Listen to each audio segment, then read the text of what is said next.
This is an audio short story, No Matter What, by Jim Pope, read by Quack McMullard, Chapter 3. No Matter What, Chapter 3. It's all well and good to know how to pick a lock or to deactivate a security system, but it's another thing altogether to actually do it.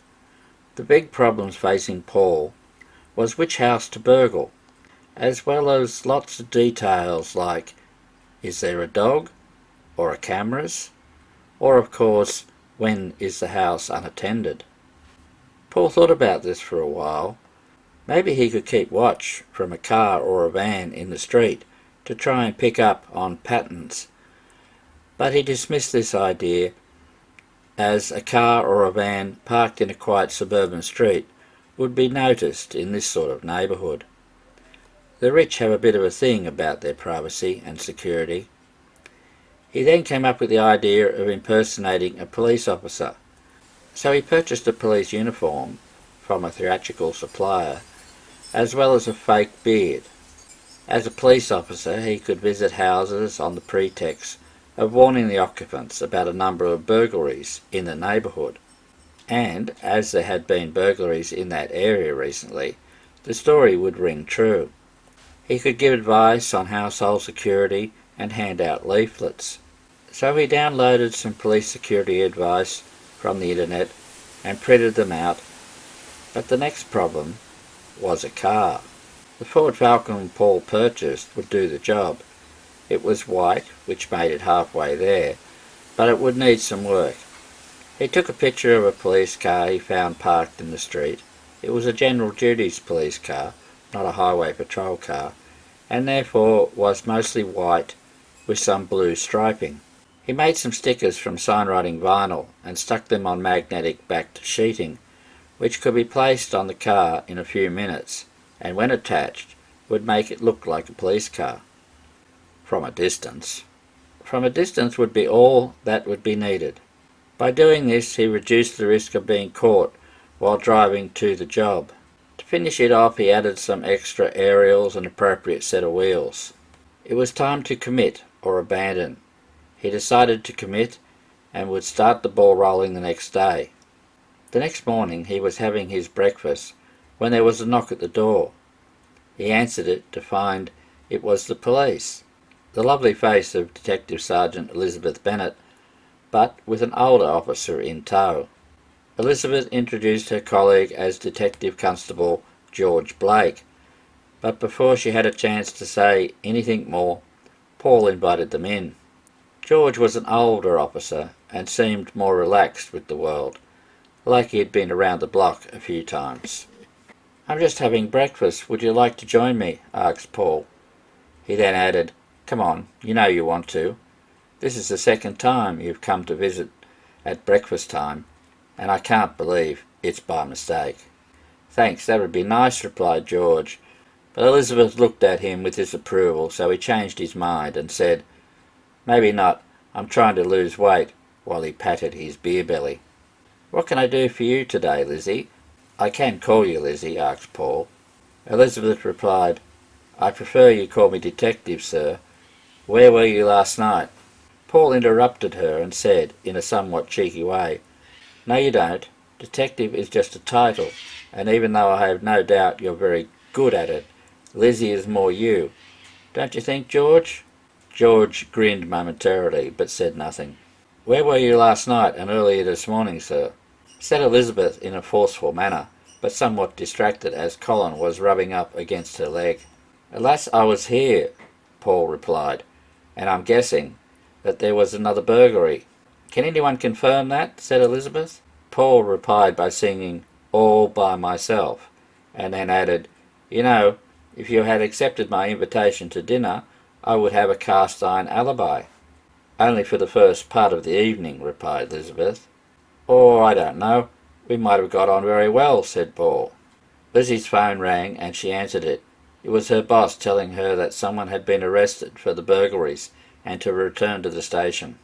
Elizabeth hung up the phone and said to George, "We're needed back at the station." She then turned to Paul and said, Thank you for your cooperation." As they walked out, Paul said to Elizabeth, "When will I see you again? How about tonight for dinner? Come on, you know you want to." Elizabeth said nothing, but stopped at the doorway, turned and waved. Paul put away his breakfast and did the washing up before getting ready for the day. The first day of his quest, a quest that could end in disaster. He drove to the garage he liked to call the control centre.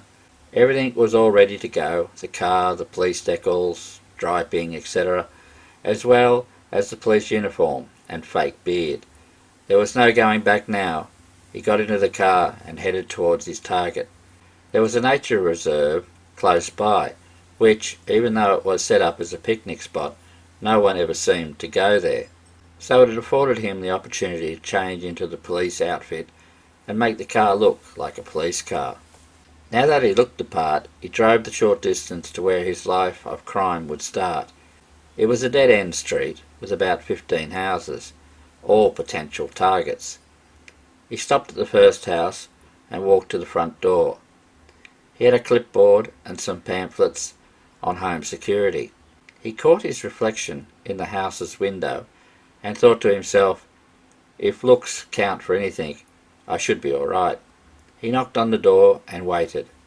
When the door opened, he was a bit surprised, but in hindsight, he shouldn't have been, as the door was answered by someone who looked like they were in the middle of cleaning the bathroom, which they were. Paul asked if she was the property owner, and she replied, "No, I'm the housekeeper."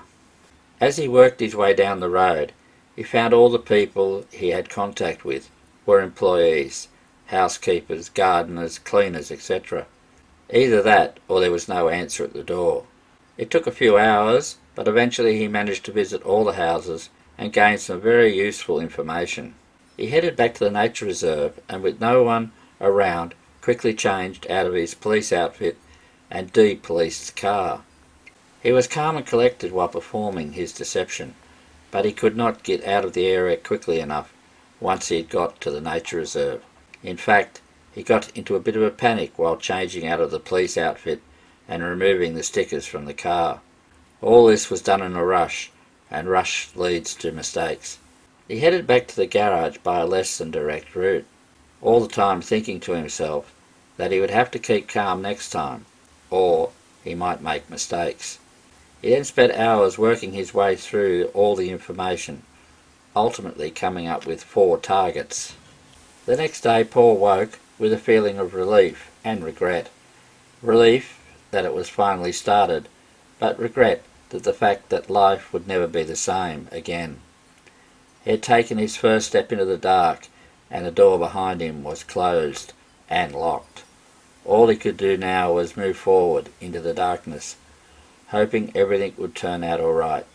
He had a faith in his own abilities, and he would take that step. He sent a bunch of flowers to Detective Sergeant Elizabeth Bennett at her workplace with a card which read, "Dinner tonight, the Chicken House, 7 p.m. See you there. P.S. Dress, informal with a tinge of sexy." Paul sat at a table by the window which looked out over the river at a red sky sunset. He was early, it was about 6:30. He felt conflicted about whether he wanted her to show up or not. Part of him was excited at the prospect, but part of him thought he was playing with fire, which would lead to him getting burnt. 7 o'clock came and went, so at 7:30 he called the waiter over so he could place his order. As the waiter walked towards his table, he saw Elizabeth Bennett walking through the door, dressed in a long red dress that was well beyond a tinge of sexy. It felt more into off-the-scale sexy. Woof woof, Paul thought to himself, but actually said out loud, for which he got a disapproval glare from the woman at the next table. "Hello, Lizzie, you're looking very good." He paused, as if to try to find the right word. "Sorry I'm late, I got tied up at work," replied Lizzie as she sat down. Now, Lizzie, you're not late. You've timed that to perfection. You're late enough to make me wonder if you were coming, but not too late that I would leave," said Paul. "Can I see the menu?" she said to the waiter, who gave her one and walked away. Have you chosen yet? She asked Paul. I know what I want, replied Paul. I know what you want. I was asking have you chosen what you want for dinner, she said with a slight grin. So who am I having dinner with, Lizzie or Detective Sergeant? Paul asked with a tinge of uncertainty. You will never find one without the other, replied Lizzie. Can you cope with that? Oh yeah, I come from a long line of copers. I have a degree in coping from Sydney University, so I can cope with anything, said Paul with confidence. I think I'll have the chicken, said Lizzie as she put down the menu and looked at Paul. Well, strangely enough, seeing that's all this place sell, I think I will have the chicken as well, said Paul, while waving at the waiter. Would you like something to drink? Paul said to Lizzie. Just an orange juice, replied Lizzie. Paul placed an order with the waiter and just looked across the table at Lizzie. Well, Lizzie, you have me at a disadvantage. You know a lot about me, but I know very little about you, said Paul. What makes you think I know a lot about you? Lizzie asked. You're good at your job, so you would have found out lots about me. Relatively unimportant stuff, admittedly, like job, education, financial situation, hobbies, politics, age, and marital status. You know more about me than the average person on their first date would, said Paul. I'm not sure some of those things are unimportant, replied Lizzie. You're right, marital status is important, said Paul. What do you know about me? Said Lizzie.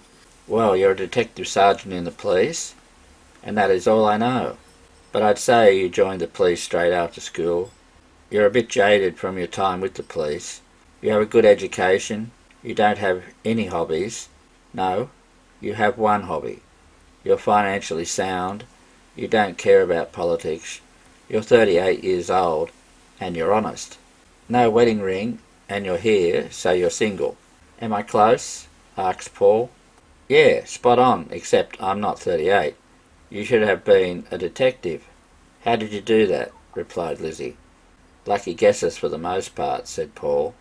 The waiter arrived with the meals and placed them on the table.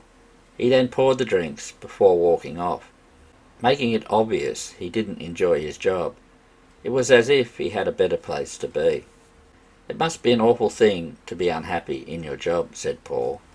I'm happy enough in my job, replied Lizzie. I wasn't talking about you, I was talking about the waiter, said Paul. He then continued, I'm not sure you're being honest about that, Lizzie. Well, I'm happy enough, I'm just a bit disillusioned with people. They lie all the time, and are so nasty to each other, replied Lizzie. You see them at their worst when they're under lots of stress. But I have to say, I've lost faith in people as well. Sometimes I just want to run away to an isolated property somewhere and hide. But that is me all over. You will always find some sand in my hair due to the fact that I have my head well and truly planted in the sand, said Paul. Lizzie's phone rang and she answered it. Hello, Detective Sergeant Elizabeth Bennett here, said Lizzie in a very official voice. I've got to go. Sorry about that. She paused for a bit and then said, Chief. Paul smiled at the Maxwell Smart reference and said, No worries. Work, I assume. Yes, work, she replied, as she waved to the waiter. No, none of that rubbish. I will pay, said Paul. Then he added, I'm not a great one for all this women paying for things. I cannot be indebted to you, replied Lizzie. You won't be. Let's save this conversation for next time. It'll be something to look forward to, said Paul. Elizabeth Bennet walked away. Paul thought to himself, next time I see her will more than likely be tomorrow morning for breakfast, but in her official capacity. He paid the bill and headed home. He had a big night ahead of him. Copyright 2022. To listen to or read more chapters, go to www.yellowduckmotorsport.com. Click on Books, drop-down menu, then click on No Matter What. To listen to more chapters or to read, click on Chapters.